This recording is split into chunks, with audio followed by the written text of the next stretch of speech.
ఈ లోకంలో ఉన్న వాటి గురించి అంతగా పరిగెడుతూ ఉంటే, ఈ లోకంలో ఉన్న వాటి గురించి నేను ఐపీఎస్ చదవాలి రాత్రి పగలు 20 ఎందుకు ఐపీఎస్ రావాలని, డాక్టర్ రావాలని చదువుతూ ఉంటారు. ఎందుకు చదువుతూ ఉంటారు? నేను సంపాదించాలి జాబు. ఏంటండి? నేను సంపాదించాలి ఆ జాబు, నేను గవర్నమెంట్ జాబ్ సంపాదించాలి అనే ఉద్దేశంతో తిరుగుతూ ఉన్నారు.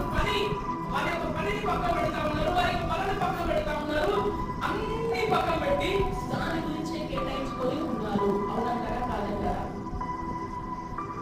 ఈ లోకంలో ఉన్న వాటి గురించే అంతగా ప్రయాసపడితే మరి పనులకు పట్టిగానే వస్తుందని ఏ విధంగా అనుకుంటారండి? పనులకు పట్టిగానే కార్యాలయం పోతే అయిపోతుందని మనం ఏ విధంగా అనుకుంటామండి? మనం బలం, దేవుడి గురించి మనం బలం ఉపయోగిస్తున్నామా? దేవుడి యొక్క పనులలో బలం ఉపయోగిస్తున్నామా? దేవుడి యొక్క సేవకు టయాన్ని కేటాయిస్తా ఉన్నామా?